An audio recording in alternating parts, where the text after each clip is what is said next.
So I'd like to call this meeting to order at 6:37 PM. Good evening, everyone. My name is Andrew Shepherd. I'm the chair of the planning board.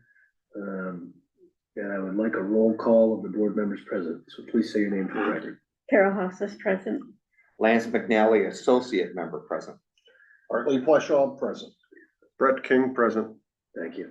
Would you please join me in the Pledge of Allegiance? To the flag of the United States of America and to the republic for which it stands, one nation, under God, indivisible, with liberty and justice for all. I'd like to thank all of our veterans, those who are currently serving abroad and here, and their families, and those who contribute their time to public service. I think we owe them our gratitude. This meeting is being recorded and will be posted to the Town of Townsend YouTube channel. I do not have any additions or deletions at this time.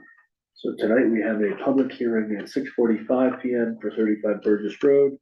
At 7 PM, we will have a presentation from George Snow at MRPC for the corridor analysis of Route 119, which will be the intersection around the Hannaford's area. So we've got some time to kill, not much. Excuse me, Yes, can you speak up? I'm hard of hearing. I Remember that thing here? I will try, but I'm Okay. coming over a cold. So Oh, there's a limit to how much my voice can go. okay, But I'll try to look at you that'll help. if I can. Are you here for 35 Burgess? I am. Are you the owner of I'm 30? the owner of the property, yes. Okay, So, hi Veronica, welcome. We got a sign-in sheet right here, if you don't mind. Is that for the hearing? at This is for the 7? Burgess Road hearing right now. Oh, I'm not here for Burgess Road. Okay, fair enough. but you're gonna hear it. I am. All right. So we'll get to you in 6 minutes. Okay. I'll try to be prompt. All right. Excellent. So I'd like to, Hartley, if we could go through the Sure. correspondence right now. Okay, Oh, we have some time. here.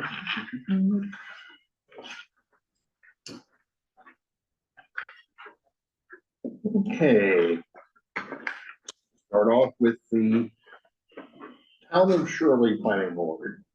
The Town of Shirley's Planning Board will conduct a public hearing at 6 PM Wednesday, November 19th, 2025 at the Town Office Building, 7 Keady Way, Shirley, Massachusetts.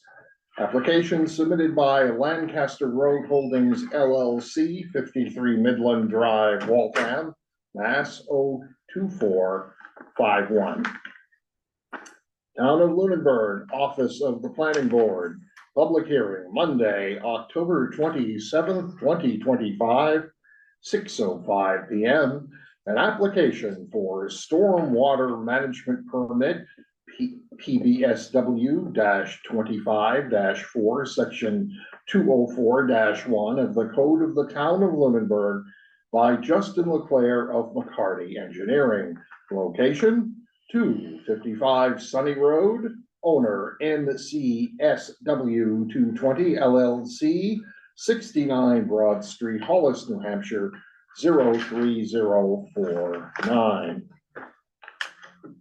Fall Winter Workshop Series begins. Roles and responsibilities of planning and zoning boards. Join us if you are a new board member or building inspector. This program will launch you into your role as a local official, introduce you to the functions of the two boards and the main tools of planning and zoning. This session will also include an introductory discussion of the public records, open meeting, and the conflict of interest laws. Date, Wednesday, November 12th, 2025, 6:00 PM. And that's all I have right now. All right, thank you, Hartley. We have 3 more minutes. Let's see, what else do we have on our? Minutes? We do the Approve the minutes? minutes? Yep. What's the minutes from? September 15th to the 22nd. I'd like to Does anyone have any questions or concerns with the minutes from September 15th or September 22nd? I don't know. Like to entertain a motion to approve those minutes. I'll make a motion to approve the minutes of September 15th and September 22nd, 2025. I second that motion. Harley seconds. All those in favor? Aye. Aye. Abstentions? Any abstentions? All right, easy enough. All right, so we are good on our minutes. We got 2 minutes. Let's see.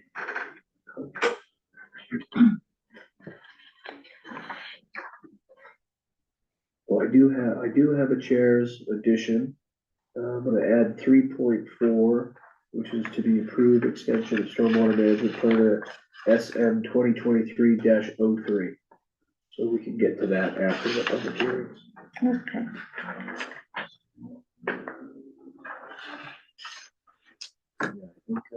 I guess we'll just sit tight for 2 minutes. Anyone have any good jokes? I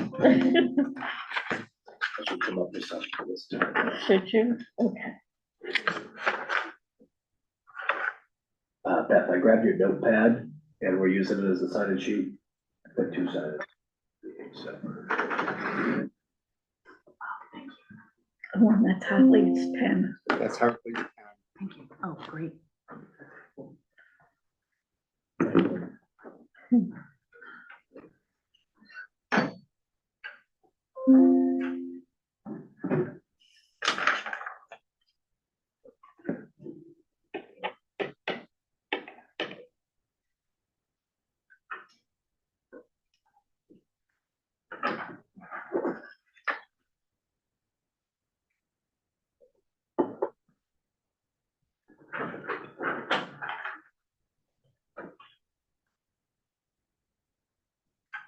So Robert said he couldn't make it. okay, all right, got it.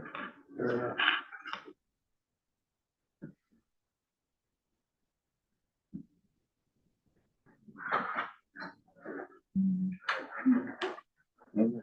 It's now 6:45 PM, so we can begin the public hearing.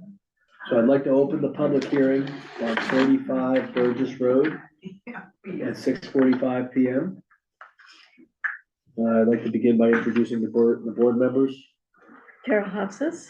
Lance McNally. Hartley Fleischaw. Brett King. And Andrew Shepherd. There is a public sign-in sheet right here. You guys have already signed in for the hearing. Harley, do you have the legal ad for this? Would you be able to read it? Legal ad. If not, I will give it to I you. have the guidelines here, but there's something, oh, now I do. Thank you so much. Office of the Planning Board, Town of Townsend, legal notice. In accordance with MGL Chapter 40, Section 15C, Scenic Roads, Townsend General Bylaws, Chapter 106, and Planning Board Rules and Regulations, Article 4, Section 175, 31-34. Hearings under the Scenic Road Act, the Townsend Planning Board will hold a public hearing on October 20th, 2025 at 6:45 PM in Selectmen's Chambers, 272 Main Street, regarding an application from Stephen and Karen, if I'm pronouncing the name correctly. Karen, okay. It's a German spelling. Ah, thank you. Marshall, to remove a section of a stone wall totaling 25 feet at 35 Burgess Road, map 19, block 86, lot 2. Alternatively, the public may access the meeting via the following Zoom link, and whatever it is. Parties wishing to speak in support of or in opposition to this application may do so at the hearing or in writing prior to the hearing. Copies of this application are available for review at Town Hall during business hours. Andrew Shepherd, Chairman, Planning Board. Do I need to read the CCs? No, that's Okay. right. Thank you, Harley. You're welcome. So just to give you an outline of what the process this evening, so we read the legal ad. Next, we're gonna review your application as the board. We'll talk about it if we got any questions. Then we'll read the mandatory referral comments. So all the different town departments had a chance to look everything over and make any comments. if any other town officials have comments, we'll read them in at that point. Any written correspondence from the butters, we'll go to that, and then after that, we'll open it up to the public for any questions or comments or anything. And then we as the board will deliberate and vote and go from there. Let's see, now that. Would, you guys have did you get a chance to look over the application? Any thoughts, any questions on it? John? What's the purpose of, So I already have a driveway entrance. I have like 320-something feet of frontage on Burgess Road. I already have a driveway entrance for my house and my cars. I need access to the northern end of the property to get access to it with vehicles like trucks. I'm trying to do some work over there. And currently I can't get in through there because I had put, there's a garage back there. And then between the garage and where I would go through, there's a hill with a retaining wall. I can't fit like a trailer or a truck through there. So I'm continued the road around so I can have an entrance up at the other side so I can get loom delivered, you know. okay, so it's basically an entrance for a second driveway, Yes, or, driveway so you can access the back of your Yes. property. yes. Any other questions? All right, I'd like to go to the referral comments. Harley, can I ask you to read these? Because I believe your voice is a bit stronger. No problem. Thank you. Town of Townsend Planning Board, referral notice, legal notice. And applicant, Stephen and Karen Marshall. So Harley, I would just jump, if you Okay. don't mind. Right into, right where it says legal Just notice. who's commenting and what their comment is. Okay, all right. In accordance with MGL Chapter 40, Section 15, scenic roads, Townsend general bylaws. I would just read that. Oh.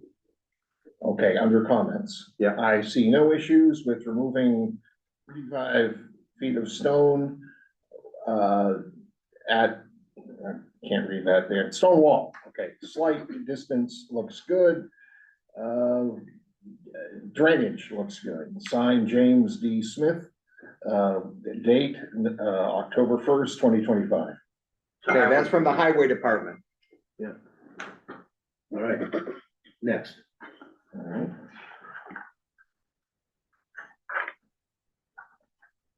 Comments?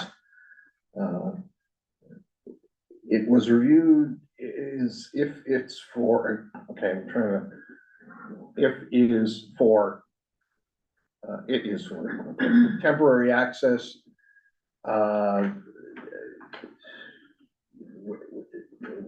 Will the wall be put back, question mark? Brian Raquel requests that the wall be put back, V. Goodrich as well, L. Schifrin Trust Planning Board decision, Laura Schifrin, October 7th, 2025. So select board, who are the select board comments? Read who's it from first. What board, zoning board? That was the select board. Okay, I thank you. Okay. That was, Oh, okay, my apologies, that was from the select board, and then this one is from the building commission. building commissioner. Okay, no comments here, just, no comment, signed by the building commission, okay? And this one, So that is not a referral comment, that is a comment from the abutters.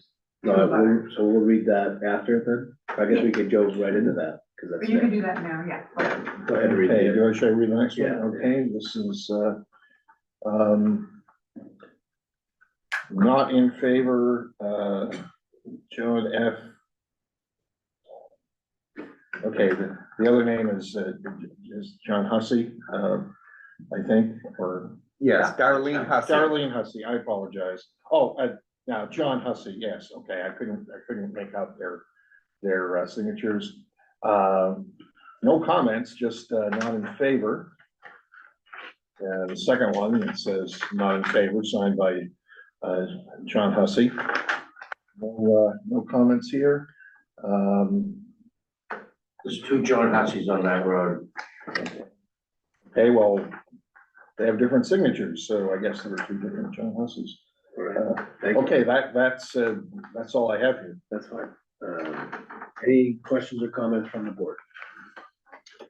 Just one comment is, assuming that the board goes forward with this, one thing that we would do is take a picture of the stone wall before you do anything. Yeah. Then take a picture when you're done Okay, and give those to Beth, so she Yeah. can put it in the file with the before and an after. okay. You plan, does this plan to be temporary or is this Well, gonna be? that's what my question was gonna be. I guess that would, no, I would like to keep this permanent. I don't know. You know, I'm gonna open up for access. I wanna maintain that access. Sure. Yeah. All right. All right, any other questions or comments from the board? Just so everyone knows, I do have a picture of it. Yep. In terms of what the, Yeah, that captures, it's basically between those two trees. The two sets of trees, but it'll be a little narrow. That's more than 20. Oh, between those two trees, okay. And I believe that we have a photo in our portal. Do you want it on screen? Yeah, sure. So that'll be the before photo. I don't have to worry about doing that. no, do a before photo that can go in. We do have one. So it's between these two trees. Yeah. Okay. What I did notice on the Google or the Google Street View, there's a very long line of stone wall. Like, I mean, beyond his property, Yeah. I mean, it keeps going, it pretty much goes up and down the whole road, Along what? your road. You have a, Yeah, actually, the road goes up and ends at, Hussey's property up there, where he's got the Christmas trees. Yeah. Goes another, I don't know, maybe 100 feet past that. sure.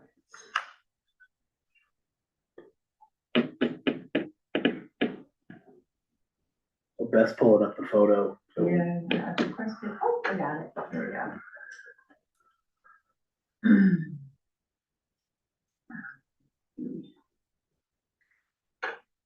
How's that work? Yeah, I mean, that's a rock wall, you know. That's the right area, Stephen? That's it, you got it. Yeah. So, you see the tree to the right? Yeah. Well, on the bottom of that, if you look up close, there's a rock on the ground. It's gonna be, so the right edge is gonna be just to the left of that tree on the right. Yeah. And then you see the branches sticking out on the other side to the left? There's another tree over there. It's gonna be coming out to somewhere where the edge of those branches are. It's like gonna be like 20 feet. Sure. And, just for the record, it was my error. He actually is only asking for 20 feet of stone wall, and I think I wrote 25 in the legal ad, so I apologize. That was my error. Sure. All right, I don't have any questions. I mean, the intent of this bylaw is to maintain the historical nature of stone walls throughout the town. I don't particularly find myself interested in wanting to limit the way people use their property to, you know, preserve stone walls. I mean, there's over 300 feet of wall there, and it's beautiful, you know, I mean, Yeah, I mean, I've been there 33 years. sure, When I moved there, it wasn't so beautiful. I mean, I built that thing up over the years to make it look nice, so, you know, I don't want to, I'm not interested in wrecking anything either, you know? sure, sure. So if there's no other questions or comments, then I'd like to close the public hearing. So we'll close the public hearing at whatever time it is, 6:56. 6:56. All right, so we have a draft decision in our portal. Here it is.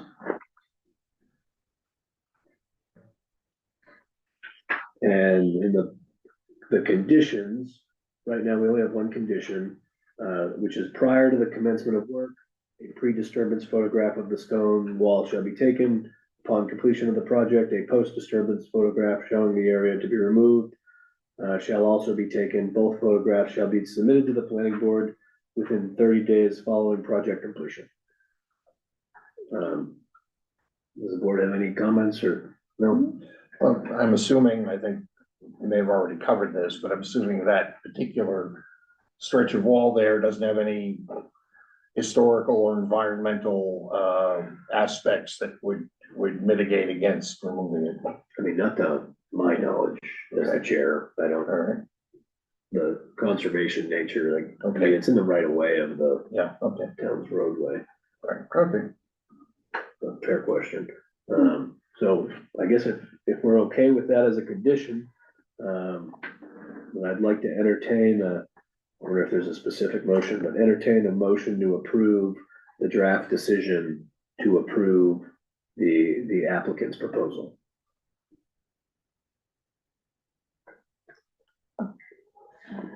So I guess, we either gotta come up with the right motion or someone can say so moved. So moved. All right, is there a second? Second. Second, all those in favor? Aye. All right.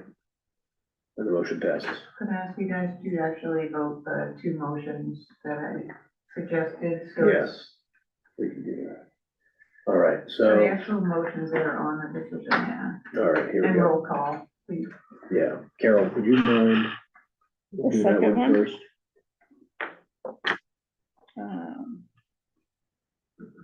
The planning board, make a motion to grant approval of the scenic road application and proposal for the property of 35 Burgess Road.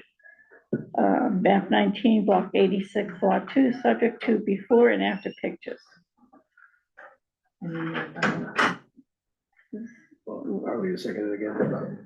Second, Second? do a roll call vote. Carol Hoff says yes. We skip Lance because he's associate. Harley Blanchard. Brett King, yes. Andrew Shepherd, yes. Yeah, I have it, that passes. then one more to get Andrew to sign. Sure, I'll make this one. I motion to authorize planning board chair Andrew Shepherd to sign the planning board decision on behalf of the members participating in the vote. I'll second it. Fair enough, Carol seconds. All those in favor, Carol, Yes. Harley, Aye. Brett, Yes. Andrew, yes. All right, excellent. Passes. We'll write it up and get it signed. We appreciate it. So there will be like an actual piece of paper that's saying this has been approved and. Yep. I mean, will that happen now or? I'll have it on set for you probably tomorrow. Okay. And then, I'm pretty sure this needs to go on an appeal, but I'm gonna double check that, okay? Because, anytime the board makes a decision, typically it has to go on an appeal, but let me double check.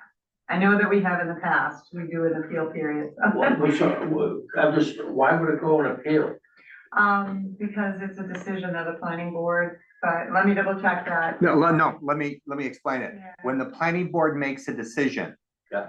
There is it 10 days, Beth? It's a 20-day appeal. All right, there's 20 Right. days that a citizen can appeal it. So you have to wait for 20 days to make sure that nobody appeals it, which is extremely rare. Okay? May not be so here. Hopefully, I can't remember if we did that for this particular permit or not. All I right, know it's for special permits. that's all right. So if you got any questions, you can work it out with Beth. Thank you. And, Okay. But Yeah, we as a I'll board. check in with you tomorrow. Okay, thank you. Thank you. So, at 7:00, 7:01 now, I'd like to move on, item 2.2, which is Beth, this is not a public hearing, this is just. So this is the presentation discussion with George Snow from the Montechusett Regional Planning Commission. And this is the corridor analysis of Route 119, Main Street from Edwards Road to Proctor Road and Townsend Road, and the intersection in Groton and Pepperell. So George, welcome. Hi, everyone. Yeah, thank you for having us tonight to present this presentation. Is the presentation available yet? There it is, all right.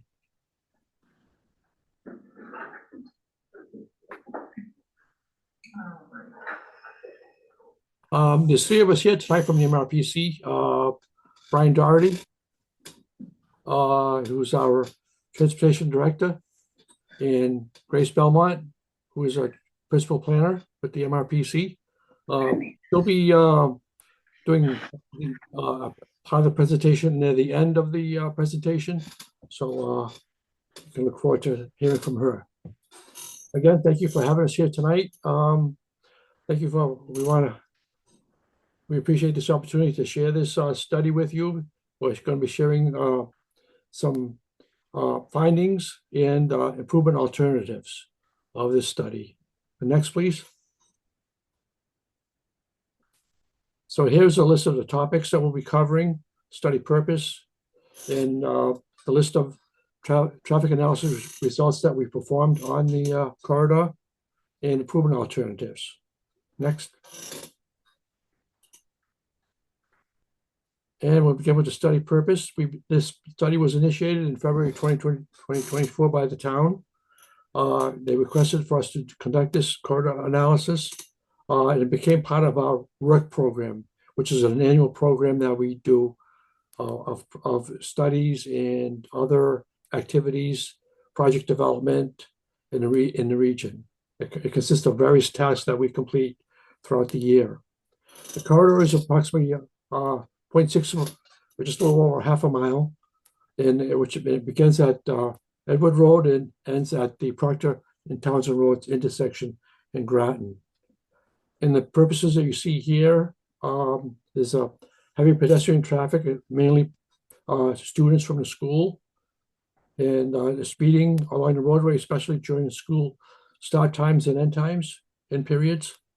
And there's a considerable amount of delay at the Harbor Village Mall intersection. And there's a lack of pedestrian facilities, primarily on the south side of Route 119. And there's steep road grades on either end of the corridor that helps to make vehicles increase their speed as they're going down these grades. And the heavy truck traffic on the roadway. And we're also going to discuss improvement alternatives. I just like to say that all the analysis that we did really confirms and quantifies all these statements that are here. So it's really an area that is in need of improvement. Next, please. So we'll begin with the traffic analysis. We conducted 13 counts along the corridor. They're showed on the map, displayed on the map as 1 through 13, with the IDs 1 through 13. And 2 of them, actually 3 of them are turning movement counts. 2 at one at the southbound driveway of the school, 1 at the northbound driveway of the school, and 1 at the Proctor Road, Townsend Road intersection. 2 of the counts are pedestrian counts taken at the crosswalks, and the remaining are basically 3 days of traffic data that count traffic as well as vehicle classification and the speeds. And in this first part of what we're doing here, and we're going to focus on this study on these 3 of the counts, and 3 of the counts are number 4, number 5, and number 10 with the arrows. You see the arrows. Those are basically where we derive the speed of that's happening on the corridor, as well as the vehicle classification that's going on the road. And the other counts will come into play as we go along as well. Next, please. Now, these are the 4 intersections that are involved in the study. Edward Road, of course, and then we have the one-way southbound school exit driveway and access road. Then we have the one-way northbound school entrance driveway and Harbor Village Road driveway, and the Townsend Road, Proctor Road intersection. And they're all stop controlled, except the Harbor Village Mall, driveway also has the stop sign and flashing beacon. Next, please. Now we'll begin with the real analysis here we'll begin with the vehicle travel speeds. Now, if you recall, the locations 4, 5, and 10 are the ones that we're focusing on. 1 is at the west end, 1 is at the east end, and 1 is approximately in the middle, in between the school driveways. So basically, location number 4 and location number 10, the average daily speed was 42 miles per hour for both of them. For the location number 4, 67% of the vehicles reached travel speeds that exceeded the speed limit, and 17% of the vehicles reached travel speeds that exceeded 45 miles per hour. For location number 10, 37% of the vehicles reached travel speeds that exceeded the speed limit, and 8% of the vehicles reached travel speeds that exceeded 45 miles per hour. In location number 5, which is the one in the middle, the average speed reduces to 33 miles per hour, which is 7 miles lower than the posted speed limit and 9 miles per hour than the average speed of the locations 4 and 10. This is probably occurring because of, vehicles turning into the various driveways along the corridor. So that's probably what's happening there, and vehicles are, slowing down just to be cautious of the vehicles turning. But the vehicles are still, 6% of the vehicles are still exceeding the 40 miles per hour speed limit in that area. Next, please. Now we're going to focus on the school start time. As you can see here, the speed limit for the school zone during the school start time period is supposed to be 20 miles per hour. However, only 0.5% of the vehicles are going that speed, up to that speed during that time period. So you got 99.5% of the vehicles exceeding the speed limit during the school start period. And that's something that needs to be addressed. You can see the other percentages here that for different miles per hours here as well. But this is an issue that definitely needs to be addressed, and vehicles need to be slowed down while they're driving through the school zone. And it's basically, again, it confirms, it quantifies the concerns of your town. Next, please. So now this is the school end period. You get the similar results as the school start period, except you have a little bit higher percentage of, but it's only 1.2% of the vehicles reach the travel speed between 1 and 20 miles per hour. So again, you're getting a lot of vehicles, almost 99% of the vehicles over the speed limit, the 25 miles per hour speed limit during the school end period time. So again, at the same thing as the school start time, vehicles need to be slowed down. Again, it quantifies and confirms the concerns of the community. Next, please. Now we're getting into the truck vehicle classification. Based on the Federal Highway Administration vehicle classifications, there are 13 vehicle classes. Truck classes are range from 4 to 13. That begins with school buses at number 4 and ends with multi-trailer trucks. You won't see too many of those in this area, but you may see 1 or 2 occasionally. But primarily, they're looking at buses through number 10. I mean, truck sizes. So that's the vehicle classes that we'll be looking at in the analysis. Next, please. So here's the results. This is a very high percentage of truck percentage of the daily traffic volume at almost 12%. One good thing about this is that 8.7% of the daily traffic volume is class 5, which if you scroll down a little bit further, can you scroll that down a little bit further, Beth? See, those are basically 2-axle, 6-tire vehicles, and they're not as bad as definitely the tractor trailers you might see, and they're at almost 9% of the daily traffic volume. And as far as the truck class, just the truck classes, they're almost 74% of the truck classes. So you're not getting a lot of tractor trailer truck traffic. When you combine buses and all the other classes that you see here, you have about 3% of the rest. But you are getting a lot of truck traffic, no doubt. And they are impacting, no matter if they're only the class 5, they do impact traffic, but not to the extent of tractor trailers. Next, please. Oh, yeah, never mind. Good, never mind. Okay, next we're gonna go to the intersection peak hour, traffic volumes, and level of service.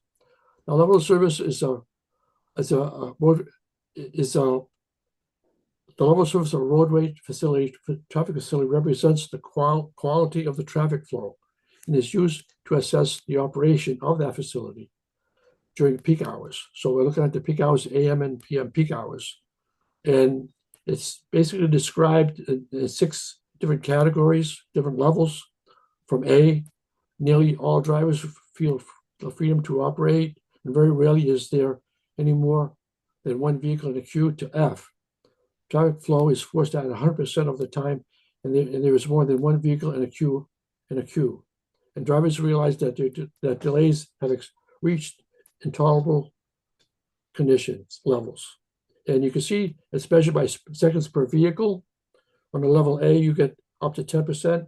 On the stop, we're looking at stop controlled intersections here.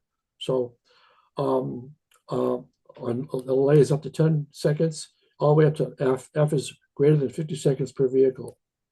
So that's how it's measured. And this basically, A through F is basically describing what happens with those seconds of delay. Next, please. So we looked at our first intersection here, the school southbound exit, driveway, and access road. And as you can see, the major roads, because major roads at our stop controlled intersections don't have the right of way, right? They don't have to stop for anyone. The only ones that really have to stop are the left turns from the uncontrolled approaches, which are the primary major roads. And you can see that they're basically level of service A for the major road. Now the westbound is affected because you have wait a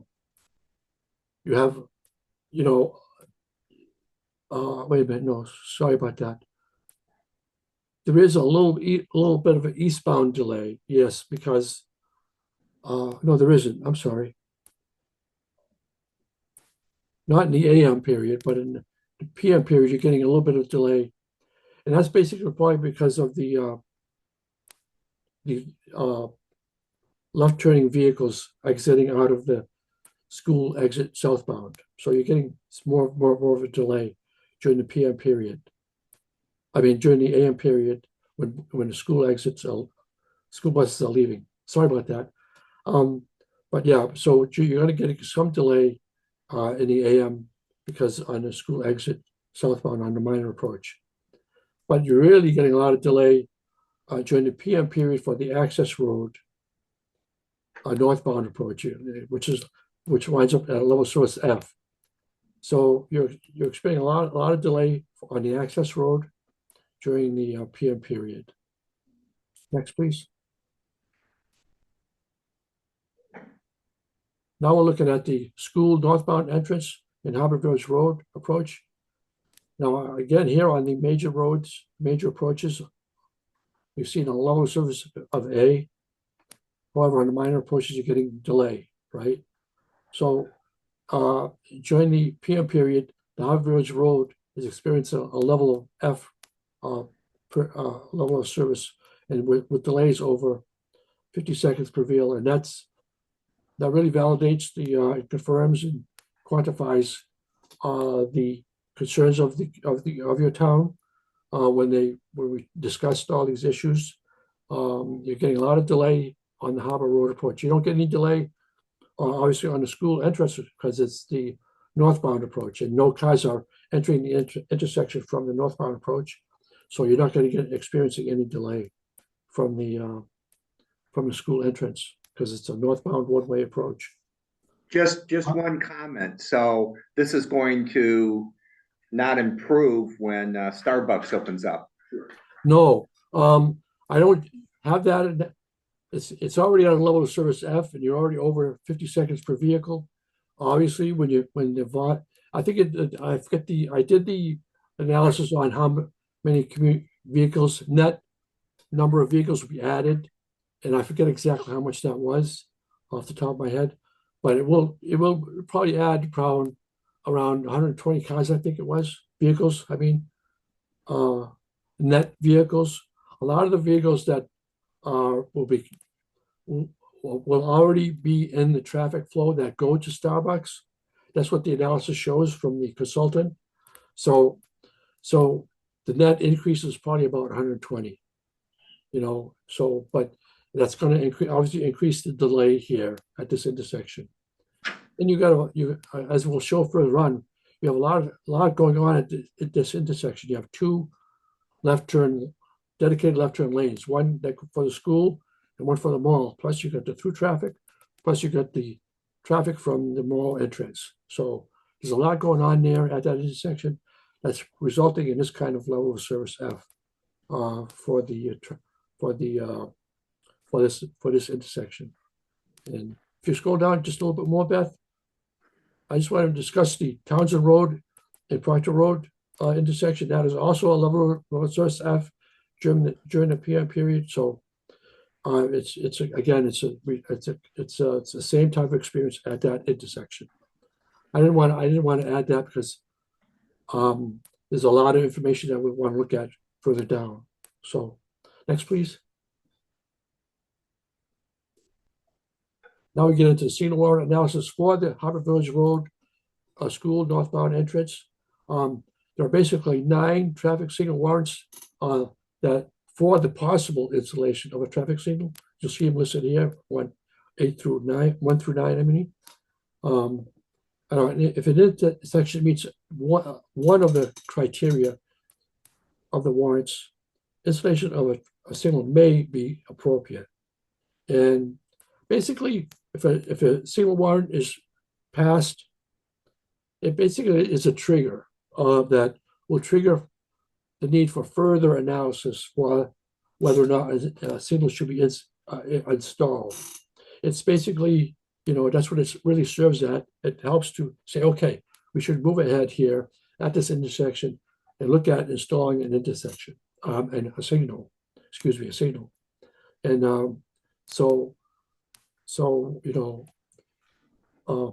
so it takes a lot of more engineering analysis, more engineering thought and judgment to go into putting a signal in. Next, please. So here we see the results of the signal warrant analysis. You see that it passes 2 warrants. Warrants 1 and 2, both satisfied. And those are key ones because they deal with traffic volume, right? One is an 8-hour warrant, one is a 4-hour warrant. So and these 2 warrants are important because they deal with traffic volume in there for extended periods of time. You're looking at 8 periods, passing warrant, especially warrant number 1. It passes the warrant for an 8-hour period. That means you're getting a substantial number, a high enough traffic volume there to warrant a signal there. Now, it didn't pass the pedestrian or school crossing warrant because most of the students are crossing at the southbound entrance crosswalk. During the data collection, we did both crosswalks, and most of the students are going to that crosswalk. So there's not enough here to pass those 2 warrants on this signal warrant analysis. Next, please. Now we're getting into safety. On the safety, we're going to look at the crash years, crash locations, crash severity. And here we begin with the crash years. This is a 5-year period of crashes, 2020 through 2025. During that time period, 93 crashes occurred on the roadway, on the corridor. And basically it's a upward trend in crashes, as you can see, even though we had a small decrease from 2020 to 2021. After that, it's really spiked. It's gone up over those next 3 years after that. So it's really been quite a spike, especially during 2020 and 2021, where you saw a 64% increase in total crashes. It went up 9 crashes from 2020. So this upward trend is a strong indication that further study is needed to identify countermeasures to decrease these crashes. Next, please. So here we look at the locations. I divided it into 8 different locations. First one is, of course, because we go from west to east. The first location is Edward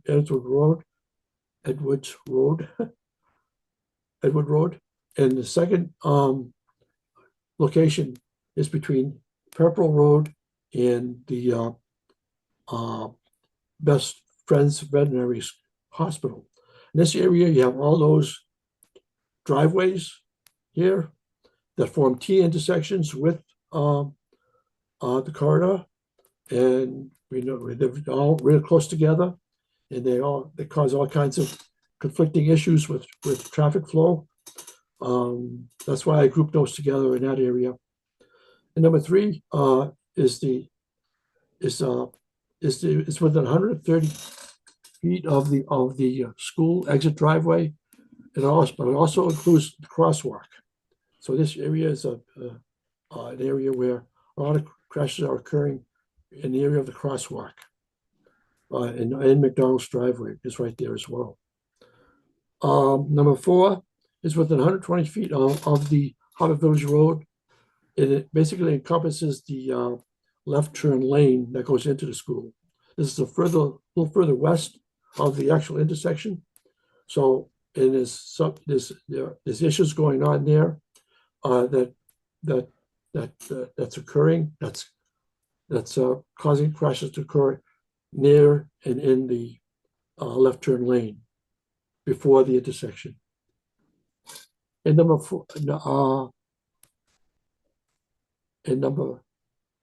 5 is the actual intersection of Harbor Village Road and the northbound one-way entrance to the school.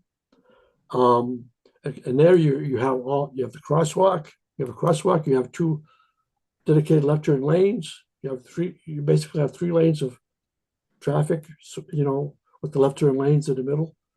So you have a lot going on there. You have the left turning vehicles and right turning vehicles out of the mall, and you have the right turning vehicles into the school. So there's a lot of activities going on that are resulting in a lot of crashes there. And then you have 2 locations near the town line. These aren't a lot of crashes here. I think there's only basically 2 crashes here. And then you got the Proctor Road and Townsend Road intersection, which it has quite a few number of crashes occurring there as well. So that takes care of the locations. Next, please.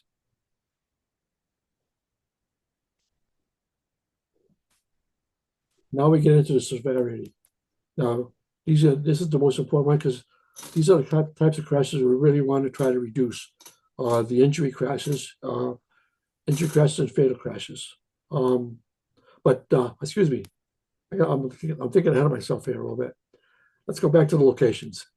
This is the locations. No. Scroll down. No. Scroll down to the next one, Beth, please. On the right side. No, go down. Now I got confused here a little bit. Now this is still locations. This is still looking at locations here. My fault. Sorry about that. And so the locations are here on this bar graph are 1 through 8, from west to east, 1 through 8. And as you can see, number 4, which is the location we talked about earlier, that's the dedicated left turn lane for the school entrance. That has the highest number of crashes occurring within that left turn lane. 32 crashes are occurring there. Right next to it, you have location number 5, and to the east of it is location number 3. When you combine those 3 together, and these all are locations that access the school, pedestrian access, vehicular access, all these 3 locations are important locations for the school for egress and access to the school and the mall. They combined for 58% of the crashes, and that's all occurring. They're all occurring within that area. The driveways, between driveways and in between the driveways. So you get a lot of crashes right there in the school. Location number 8, which is the Townsend Road, Proctor Road intersection. That's the second highest. You have 22 crashes occurring there. So that's the second highest location. Next, please. Now we get into severity. Sorry about that. Again, now we get into the severity. Fortunately, there was no fatal crashes that occurred there, but almost 20% of the crashes involved injury crashes. Location 8, which is the Townsend Road, Proctor Road intersection, they had the highest number of injury crashes with 5. However, adjacent locations 4 and 5 had a total of 8 crashes. So again, those are very close locations that combined to have resulted in 8 injury crashes at them. Combined, they account for 44% of the roadway injury crash total. So, it's a high percentage of injury crashes occurring at both of those locations. Again, location number 4 is a dedicated left turn lane for the school entrance, and location number 5 is at the intersection, and it includes the crosswalk, 2 dedicated left turn lanes, and provides one-way access to the school and 2-way access to the mall. So you got a lot going on here. You got a lot of delay going on here. You got a lot of crashes going on. There's a lot of people trying to, leave the mall that are having to make a lot of decisions on when to leave, and it's resulting in indecisiveness and premature entry into the intersection, and so on and so forth. There's a lot of too much decisions that have to be made. In other words, at this intersection for people to traverse it. So, the focus needs to really be on this area and on location number 8 as well. Next, please. I just want to discuss that we did an extensive fieldwork site visit, data collection and analysis of the area.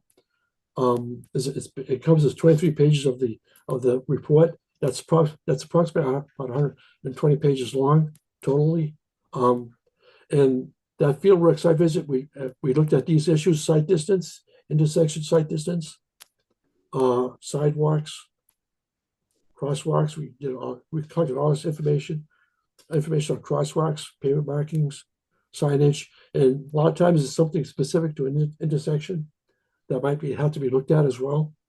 So, but in some of this, you'll see in the improvement alternative section, some of this results you'll see in that. But I didn't want to go over that because there's a lot of information in there. Next, please. Now we get into the improvement alternatives. We're suggesting as alternatives to consider, for the town to consider complete street concepts to approve these concerns in the existing conditions listed above.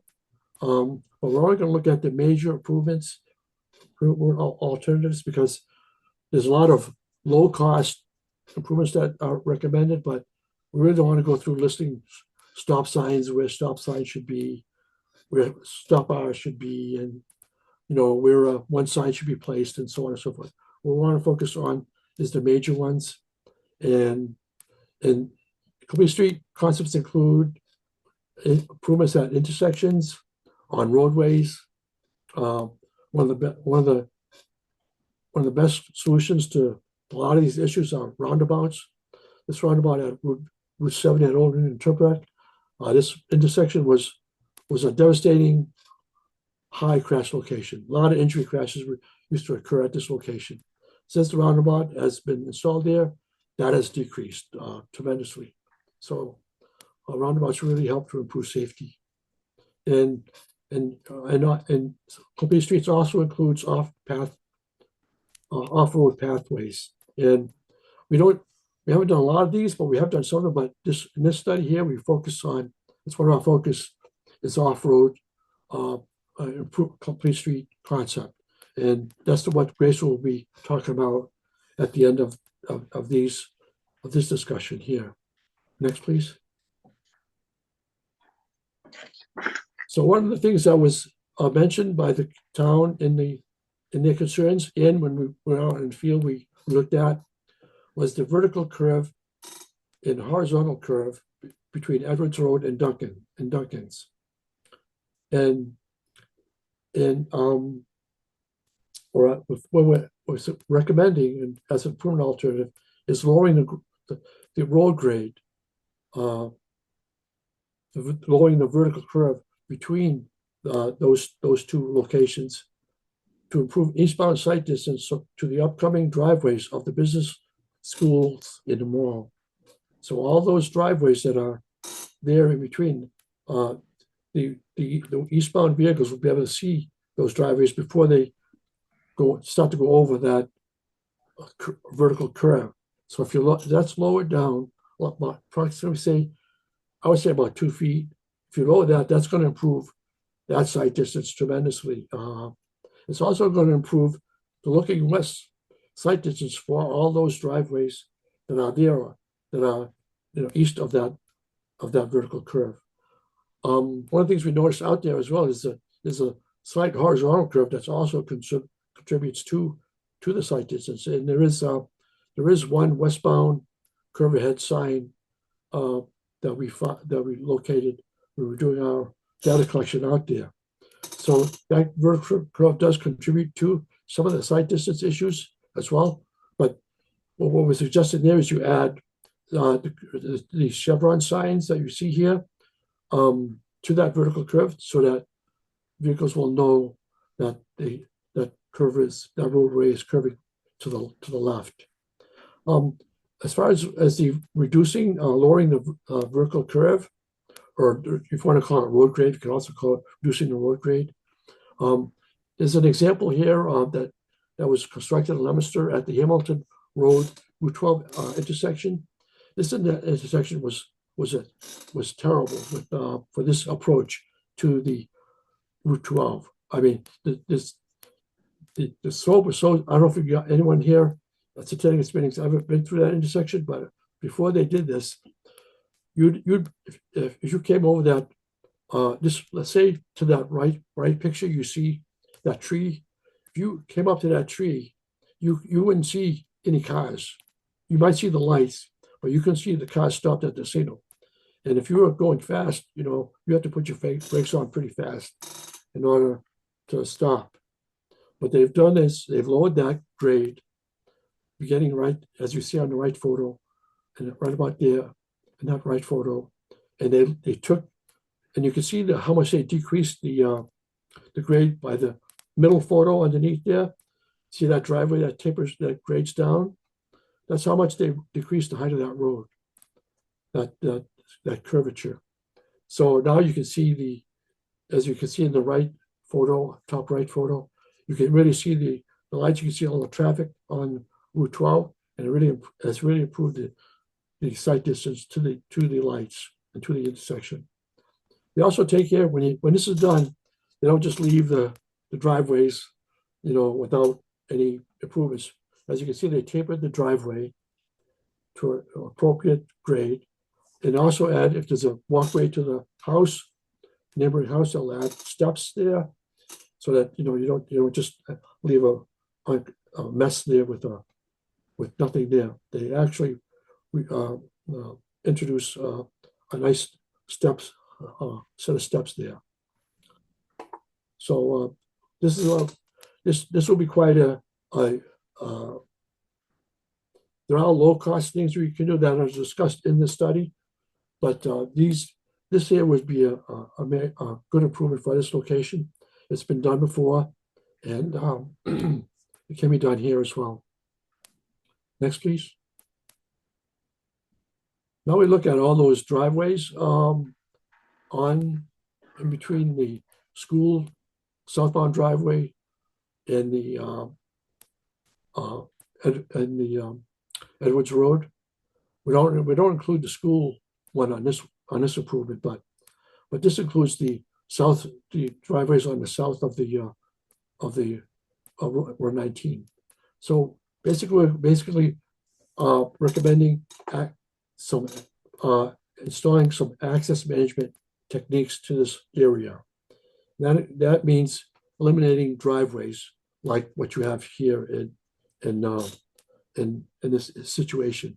This would be we consolidating 3 driveways. The Patriot Pizza, Best Friends Veterinary School, Veterinary Hospital, and McDonald's driveways. You'd be eliminating those driveways, and you'd be installing a one-way westbound frontage road in between Dunkin' Donuts and the access road. So, and it would be a one-way westbound frontage road. So vehicles would enter the access road and take a right turn into the frontage road and access McDonald's, the Best Friends Veterinary Hospital, and Patriot Pizza. They could also access Patriot Pizza from the Dunkin's driveway as well. But this is basically showing that these driveways could be eliminated. Also suggesting that you solve a full sidewalk on the road between the Dunkin's and the access road. And then also there's already a walkway here from the sidewalk from the road here. Just add a crosswalk to the Patriots Pizza and do a similar thing in front of McDonald's. From the sidewalk, it would be a continuation of the crosswalk, continue a walkway, cross the frontage road, and into the McDonald's there. Now with the Best Friends Veterinary Hospital, it's closer to the road, right? So you lose quite a bit of parking. So one potential solution to that would be add parking in the rear of the building.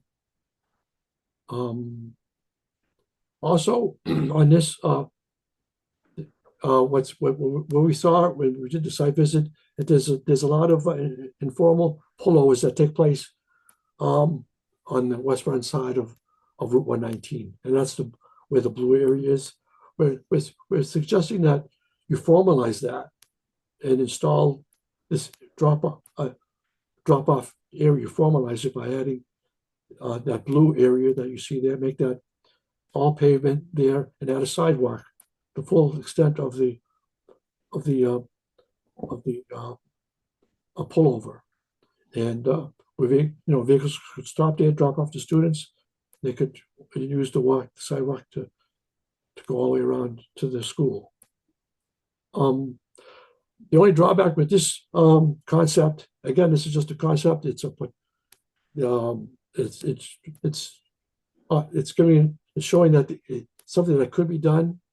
The only drawback with this one here is the left turns from Route 119, from the westbound left turns that you're eliminating all the left turns that take place here, which is good, but you're putting them all in one location, and that's probably going to call for the need for a left turn lane. Obviously, you don't have the room right here because you have the left turn lane for the school in a short distance to the east from here. So it's too short a distance to really accommodate a left turn into here.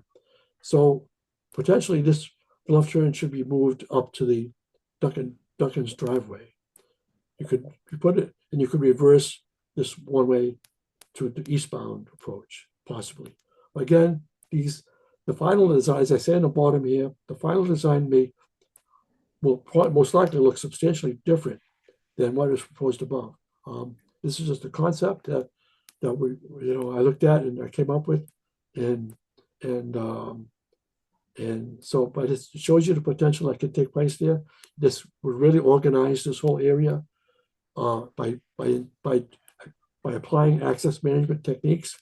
You're really gonna solve a lot of issues here by doing this. Next, please.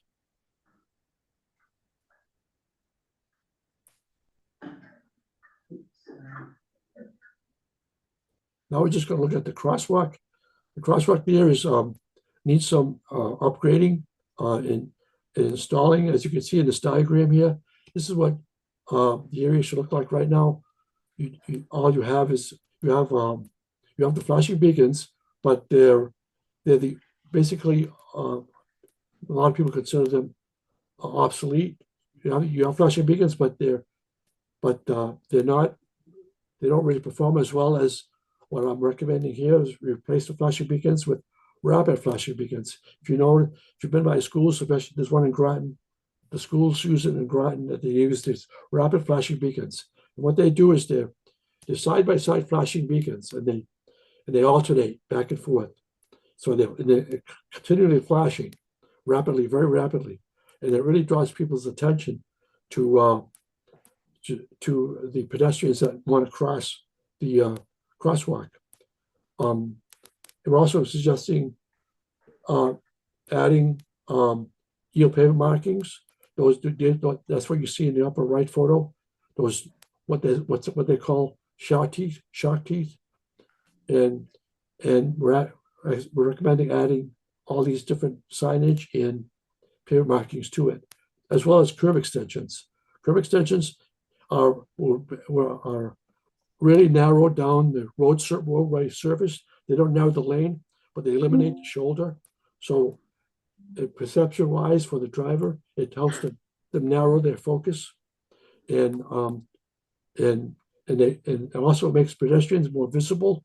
It also shortens the travel distance for other pedestrian, because they can wait on the curb extension to cross, and then when the vehicle stops, they can walk a little faster across, a little shorter across the crosswalk. So, next one, please. Now we're looking at the just the access road. Well, what we're recommending there is that approach is currently a skewed right intersection, and it causes all kinds of problems with vehicles entering, taking right turns in, as well when vehicles are turning left. This, if you make it a right turn angle, you're gonna eliminate part of this landscaping on the east side of the approach, so that will allow vehicles that want to make a right turn a much better area to make that right turn instead of being, in the way of other vehicles wanting to turn. But it also makes it easier for trucks to turn, because this access road is basically for trucks, trucks deliveries, so you're getting quite a few tractor trailers going in here. So making this a right turn will make it much improved for trucks turning into the roadway, where they wouldn't have to make this awkward turn into the road. So there are other improvements, low-cost improvements as well that are listed here, but the primary improvement here would be to convert that into a true right turn angle and get rid of that skew intersection. Next, please. Now we're looking at the Harbor Road intersection. We're recommending applying to the crosswalk some of the very same improvements that were recommended for the other crosswalk: the rapid flashing beacons, the yield pavement markings, and rapid flashing beacons, curb extensions. We're also recommending to replace the overhead flashing beacon with a traffic signal. As we start early on slide 15, it's passing 2 warrants. So a full engineering study will need to be completed. And the study will need to indicate that the signal will improve safety and or operation. So both of them, or either or. So hopefully the engineering study will show that it will improve both of these issues. Next, please. And finally, we get to the Townsend Road and Proctor Road intersection. We're recommending here that convert this intersection into a roundabout. Not so much Townsend, because it's not in part of Townsend's jurisdiction. Obviously, Groton and Peabody will need to be encouraged and be brought into the process to improve this intersection. It really is vital to do some type of improvement here at this intersection because it will reduce the westbound speed, vehicular speed, and improve driver awareness as they approach the upcoming school zone. So, in our region, as well as nationwide, roundabouts have been installed near schools in many communities. We have two examples here in Fitchburg, near the Crocker Elementary School in the Sizer School. A roundabout exists there that's been functioning very well for these different schools, that's accessing these schools. At Gardner, a recently completed roundabout was just installed north of the Gardner Academy School. And I show providing a photo of you that was in the Gardner News in 2024. This has up and been running for about a year now. So, but again, what needs to be emphasized here is that Groton and Peabody need to get involved. This is a intersection again that we've seen has five injury crashes that have occurred at it, and the minor street approaches suffer extensively from delay. They're at F level of service, so this will need to be improved. And I think that's all I have. If anybody has any questions on this, on any of these slides. One question, George. Well, Peter Cunningham has a question. Sure. Yeah, thank you, Mr. Chairman. Yeah, George, just minor point there on the Townsend Road and Proctor Road intersection alternatives. It's Groton and Pepperell, not Peabody. I'm sorry. Groton and Pepperell, not Peabody. Oh, I'm sorry. Yeah, I made a mistake there. It's not in our neighborhood. My bad. But I think that's a great approach. Previously, I think you had the example of the Old Union Turnpike and I think Route 70 over in Lancaster there, which is also one of those small rotaries. And I think it's the right solution for that intersection. It's been a problem for a long time. It's been very unsafe. Thank you. Yeah. We did a study on this intersection back in 2009, and it passed a seal warrant back then. But so now I think we want to move on. Is there any more questions? So now we think we want to move on to Grace's presentation. She's got several slides here about the off-road issues. So first I want to see if everybody's hanging in there, or if we should move my presentation, which isn't too long, but we could move it to another meeting. I just want to check in with everybody real quick. It looks like your presentation is like 4 or 5 slides, so I would think we could get through it. Okay. Can I instead just share my screen so I can use my pointer? Is that okay with you guys? Yeah, Sure. feel free to question.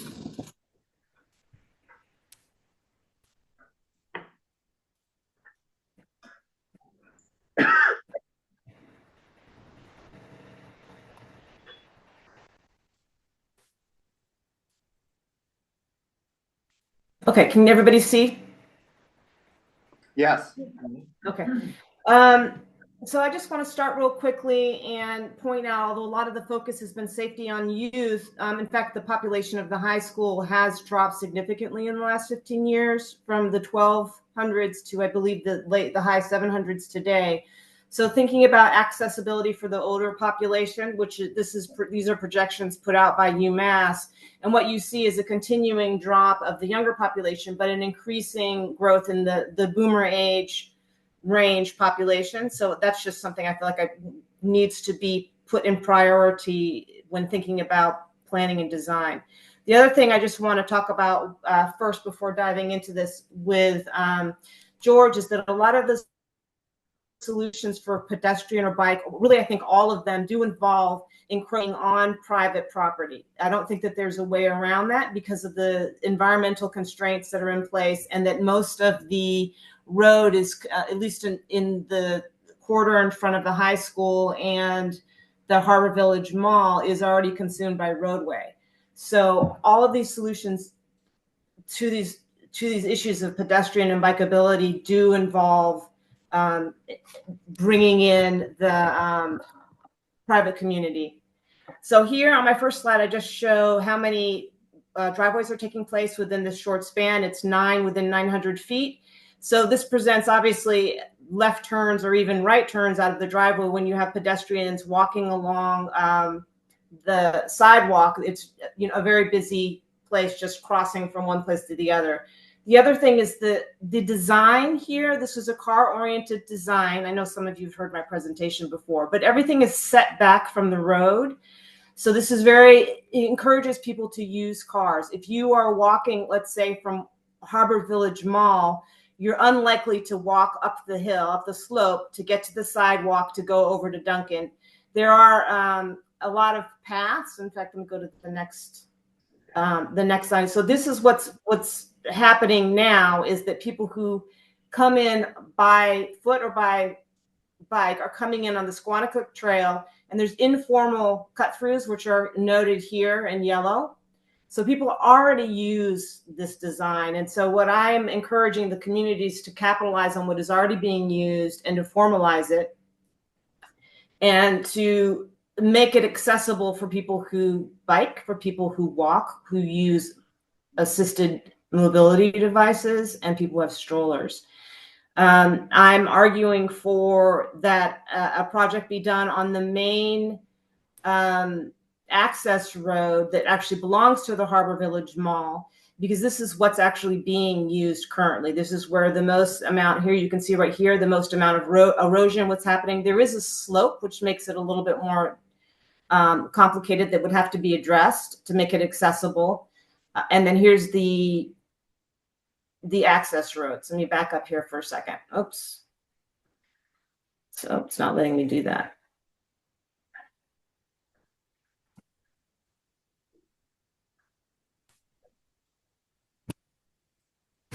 So there's a couple of things. What can be done is establishing a demonstration. This is what I'm proposing, like an actionable low bar project that the town can take on at very little cost with support from the state. So there could be a demonstration project, which is basically a trial project without sinking a lot of money into it, and putting in some signage, putting up paint, can put up cones to create sort of a temporary bike path and wayfinding signage that begins to sort of test out the idea of formalizing use of this private access road and turning it into and bringing in pedestrian infrastructure into that space. So this would require, of course, full engagement with the community. I think the high school kids need to be engaged as well. And obviously the Squanicook Trail folks who are already heavily involved in all the work that they do in the community.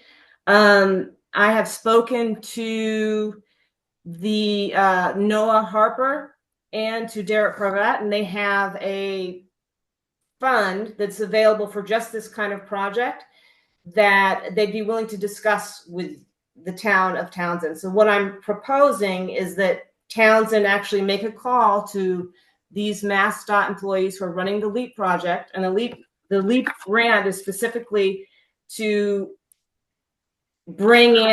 provide support for this kind of project, for planning, early stage design, community outreach, and it's all state funding, so you don't have to go through the rigmarole of getting the monies that come from federal funding.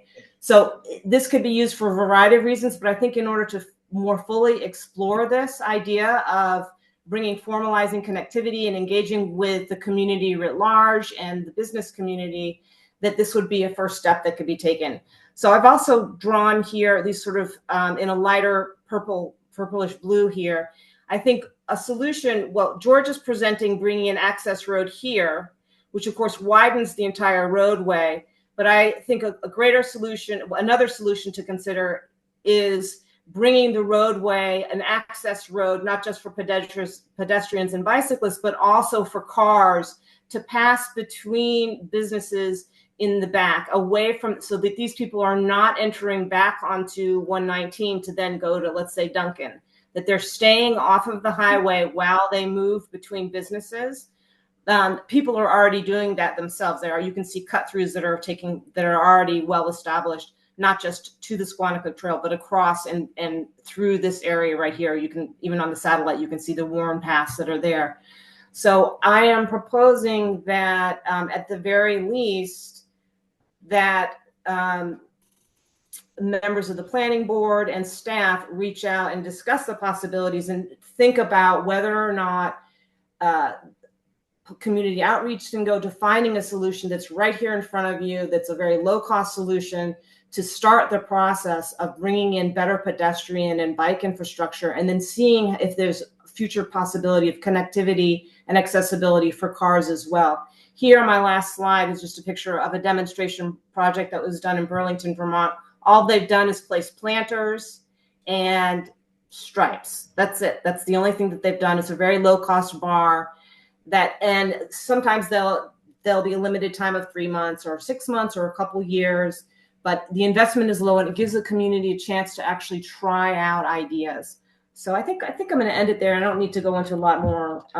Actually, I just want to point out one other thing. I think if connectivity is brought internal to the businesses instead of on the road, I think that will bring more people in. I think it actually will help business and community engagement and a place of encountering community and getting people out of their cars, not just bringing the people who normally would walk or would like to bike, but also other people would not need to drive from place to place, and begin to bring more community engagement.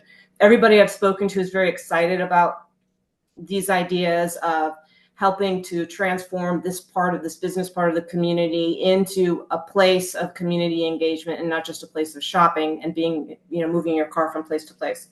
I think that's all I want to say. I've got a lot more detail in the report, but I know it's been a long night for everybody. If anybody has any questions. Thank you, Grace. I see that Kieran has his hand up online. Kieran, go ahead. Yeah, thank you. Thank you, Grace, and everyone else for the presentation. So I am one of Townsend's grant and housing writers, if you will. And I know with the expertise of MRPC, is there a way to help us estimate the costs for these types of projects? So this grant that I'm proposing, the LEAP grant, and the name of the grant and the person, the contact is in there. And I've been in touch with the person who's in charge of our region, whose name is Noah Harper, and I've also his boss, who is Derek Cravat. So I've actually roughly run this by them and say, is this something you'd even consider because of the private-public nature? Would that mean you wouldn't? And they're like, no, this is a new program.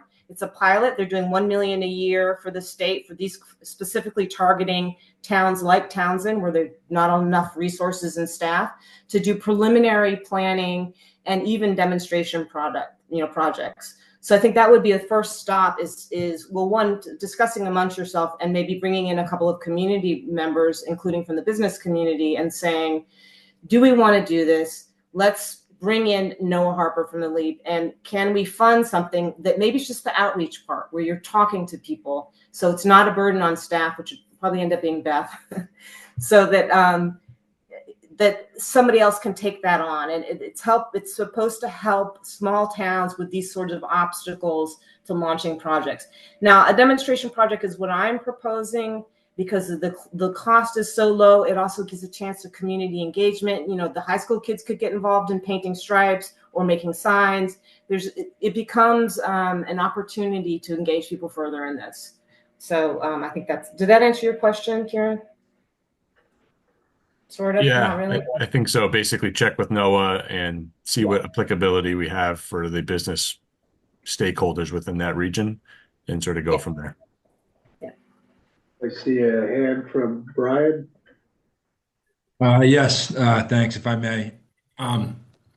So within this report, we do go into a number of programs.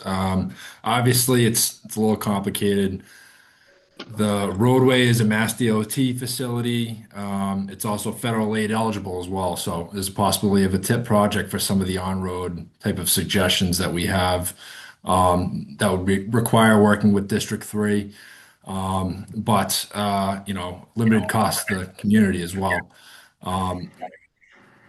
Grace mentioned the LEAP program. Again, this is a new program. We brought this forward to people within that group at DOT. They're certainly willing to sit down with the community to discuss. Another complication is obviously the private properties. There would have to be some communication with the owners of Harbor Village. The approach that we took was to really try to come up with some solutions to improve some of the perceived problems and documented problems in the area. We do go into some detail within the report on next steps, and those are two of the main ones that we have. Sure, thanks, Brian. I think one of the questions I have is, in terms of the big projects, I understand Grace's suggestion and how it's a low cost, low effort on the accessibility from the rail trail. But in terms of some of the bigger ones that George was presenting, what's the next step? How would you recommend us approaching it and looking at it and initiating that, try to get something like that done? Sure. I think that the appropriate action would be to sit down with District 3. We have some information within the report and discuss the possibility of possibly a TIP project or maybe some other low-cost temporary type of solutions. Obviously some of the, it goes into much more detail in the report. Some of the disconnect between the sidewalks in the area, especially on the south side of 119, are issues. There's some also smaller improvements, sight distance issues. Some of that is just cutting back brush. That type of thing is detailed a bit in the report. But if you were to want to make a major improvement, the step would be to sit down with the District 3, because it is a DOT-owned facility, and basically talk about the possibility of initiating a TIP project. Typically, communities initiate these type of projects on town-owned facilities that are Fed Aid eligible. In this case, obviously, it's DOT. What's a TIP project? Excuse me, sorry. That's a transportation improvement program. So this is, federally funded program. Basically, the region gets a certain amount of discretionary funds to spend on projects throughout the Montezut region. It's fully covered. Typically, towns are required to pay for the design and commit, obviously, to such a project. In this case, since it is a DOT facility, you may be able to convince them to do some design in-house or possibly work together on that process. There's federal funds out there, and really it's a matter of sitting down and saying, we have these documented problems. I'm sure they have some awareness of it. Obviously, it passed the signal warrant, among other things. So it's kind of a starting point. I'd like to. Yeah, can I add that? Just want to add real quickly. I think the LEAP program would also help to fund some of the preliminary work to go ahead and pursue the federal funds, even though it's a state fund. So again, I think bringing a table of ideas and things that you would like and engaging in discussion. And because it's a pilot, they don't have hard and fast rules about what they want to fund. And because it's only state funded, they have some flexibility. So I think if you can demonstrate, compelling argument for what you want to do and what you need funding, I would bring it to the table there. And that may be your launching point and assisting with the somewhat, burdensome process of getting through to the federal funding. Sure. Thank you, Grace. I see 2 questions online, but Veronica here in person has her hand up as well. So my question is around the roundabout that's in Pepperell and Groton. I don't know if the roadway at that point is a federal state road or if it's owned by Groton. I'm wondering what that does to getting things on the tip, and how that would work. I know that we had maybe 3 years ago put in to have this study done going further out towards 113 in Pepperell. And I know that Pepperell's planning agency isn't MRPC, but Groton's is. So how do we get everybody working together to look at this and move it forward? And maybe Peter can talk about that too. And, but that's If I may, I will say that it is federal aid eligible. The whole of 119 is, as per jurisdiction. I can make the assumption that it's DOT in that area going east, but I would have to check. Nonetheless, it's still eligible for a project through this federal program. And that does start with a discussion with District 3 of Mass DOT because it's all within District 3's area. All right, Peter? Yeah, thanks, Andrew. Just briefly, yeah, I mean the bulk of the intersection itself is within Groton, but it is a state road.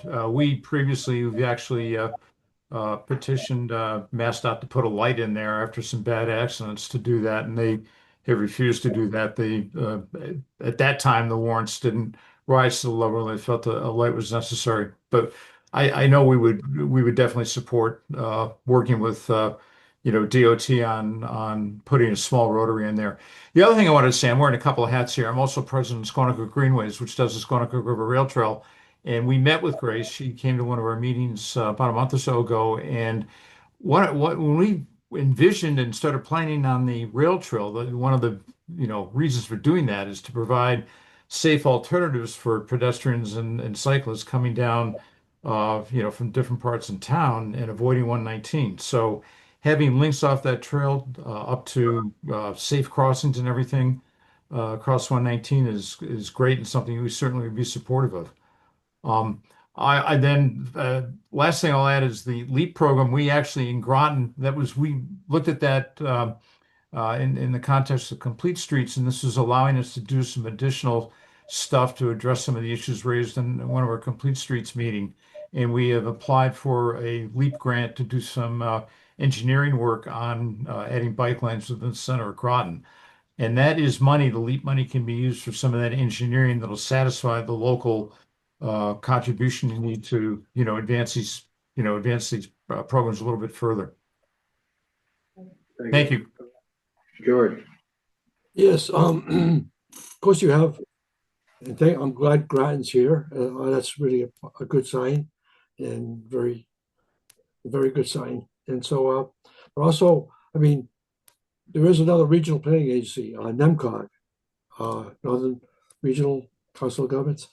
I mean, and they have a tip as well, right?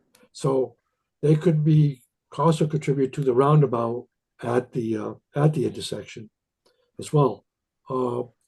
And they, but also you also have Pepperell, the town of Pepperell involved.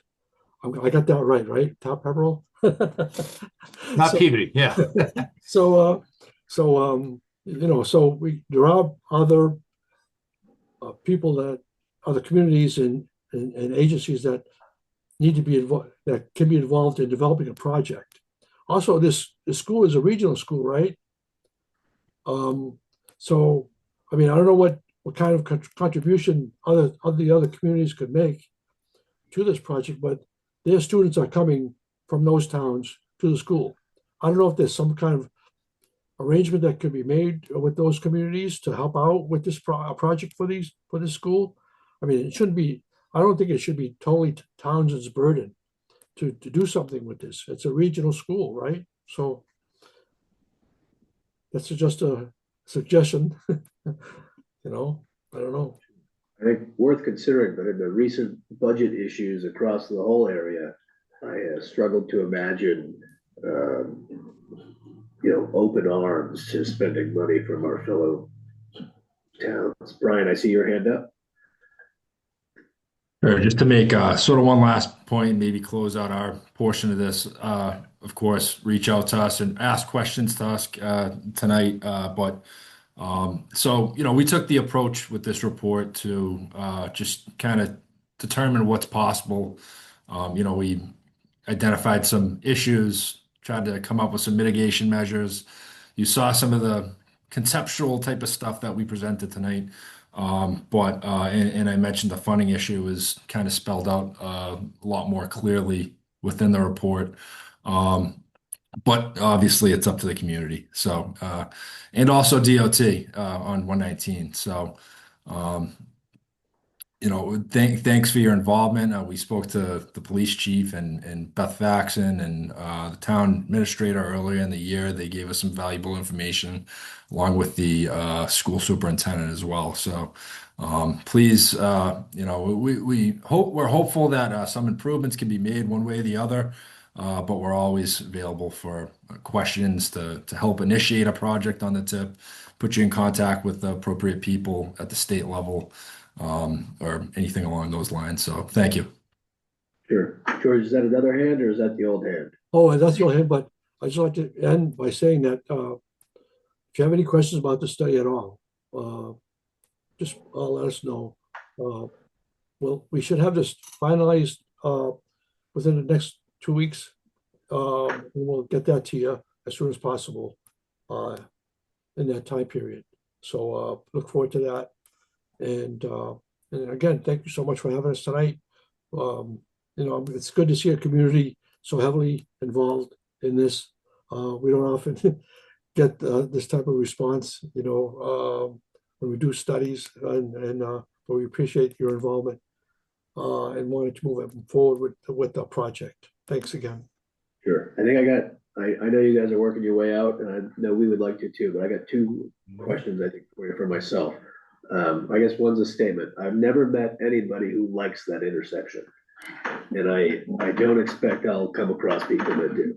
So it'd be very nice to, I think, do something in any capacity. The second one is, with the state's focus on housing, at one point we were looking at some of the property in that area for higher density housing.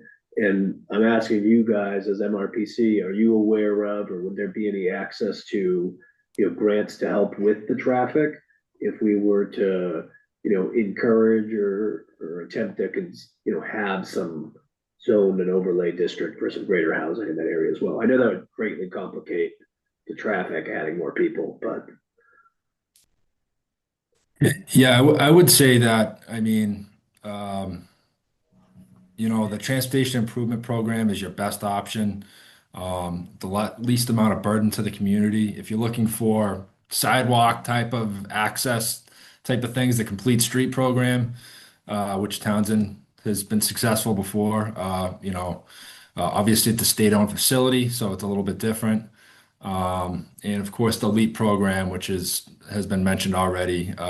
The Mass DOT has a lot of resources. They have a lot of knowledge of different grants. Some of those we highlight in the report, but they may be something that they know of as well. But those 3 things stand out to me. So I'm going to jump on top of what Brian is saying here. In my mind, it's absolutely critical that the business community be engaged, because I think they are a key part of the solution to any discussion. I think it would be great if all the traffic that is going between businesses on 119 were off of 119 altogether. And I think it can be argued and probably studied and defended that it would be an economic advantage for the businesses to develop an integrated, cohesive design that was completely accessible. I think that would be very forward-looking, and any new business developments are already developing this way. So I think there's a strong, not just for the good of community, which they should be thinking about, but also for their own self-interest to have an integrated, cohesive design where traffic that is going from business to business does not need to exit to 119 in order to do that. So I just wanted to throw that in there. Sure. Thank you. Is there any other questions from the board or anyone here? No. All right. Thank you guys very much. Appreciate it. Thank you. All right.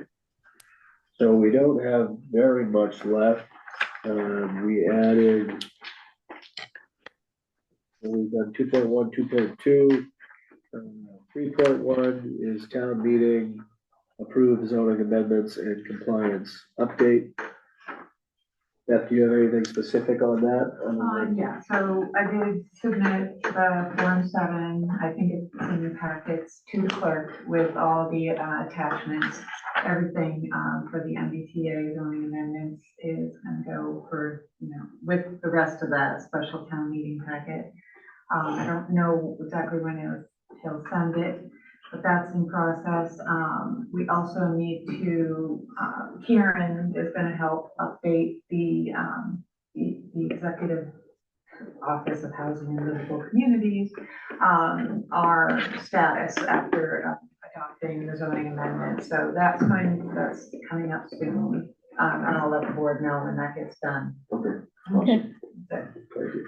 Do we have to do 3.2 Zero Basin Road, the preliminary subdivision approval? I'll just update the board on that. We should expect to hear from, well, you should expect to receive the peer review letter from the consultant next Monday afternoon. So I didn't know if the board wanted to meet after you get that report, or if you want to wait until November 3rd to discuss it.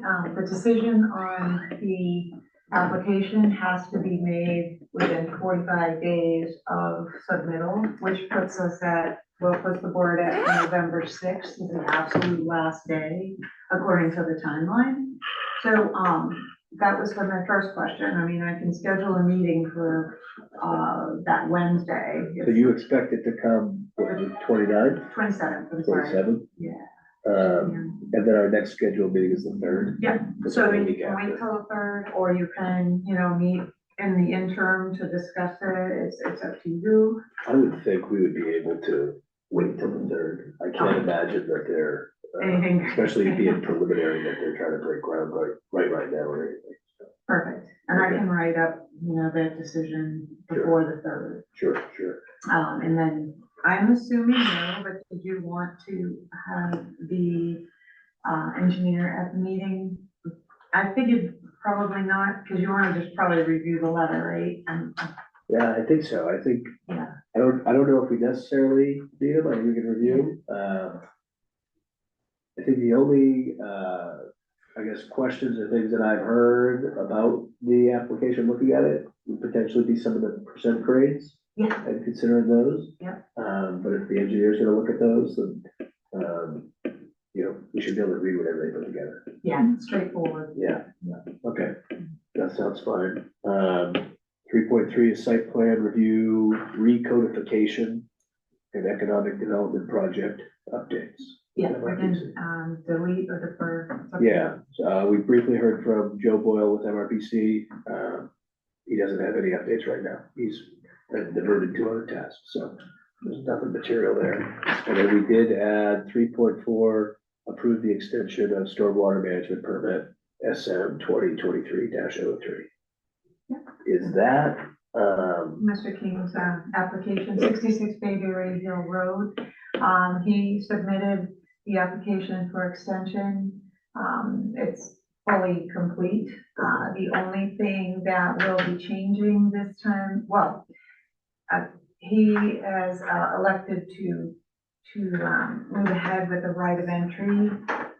It's kind of a convoluted story, but when the first permit was issued, the regulations were different, and there was a very stringent regulation of having an easement on the property. Yes, so it's now much easier, and we have a right of entry form, and I actually filled it out for you, so you can look at it and get, have your lawyer look at it, Sure. whatever. It's for, Thank you. and then, so that would be the only change, and you can decide how long, ask the applicant how long he would like the extension for. It's up to the board. I don't think you have like a set number of years. I think you can do 2, 3, something. But do we need to have any postings or public hearings or? no, No. this is an extension of an existing permit in good standing. Sure. We do have, that he submitted a couple of reports in there. Everything's good to go, so. My computer is dead, but I did look briefly at it. I know, I haven't talked to Brett. I believe Brett, as planning board member, would abstain from this. Yes. But conveniently, we have the applicant here for the extension.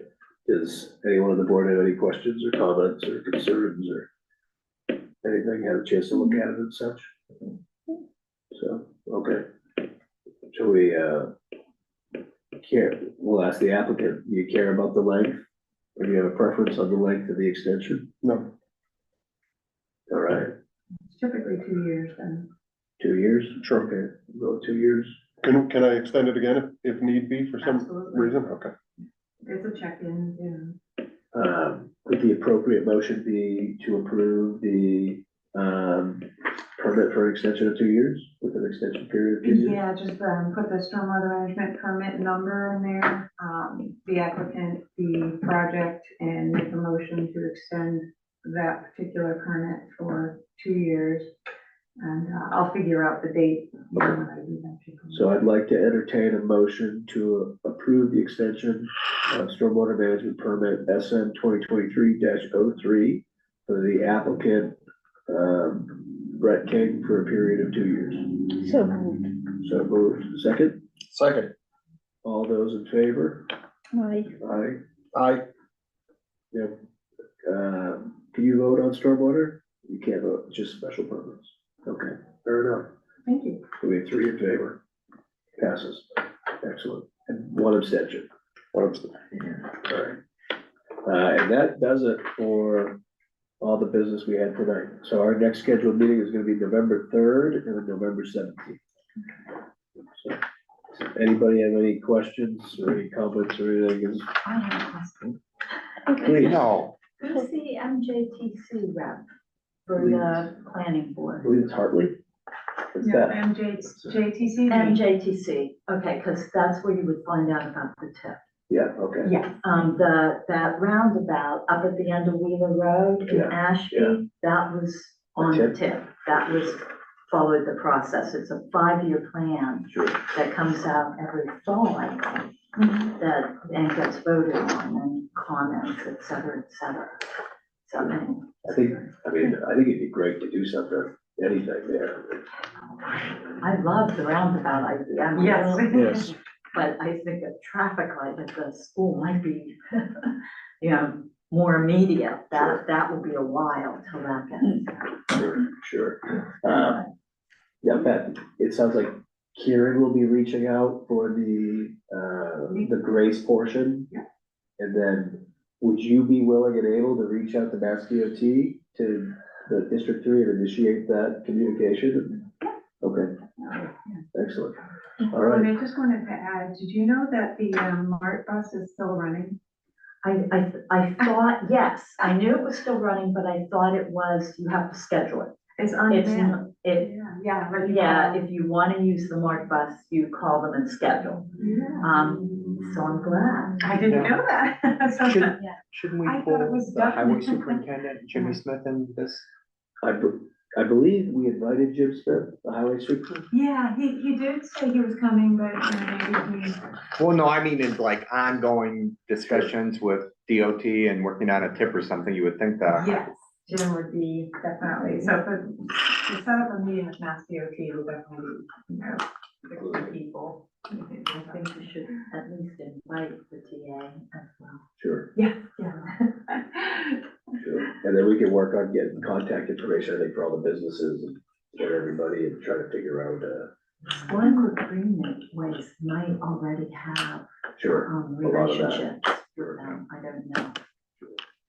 So you might want to reach out to them to get them, but. I remember when the Starbucks thing came through, remember these people came that sort of owned all of Harbor Village? Sure, yeah, Southern Real. Oh, yeah. Yeah.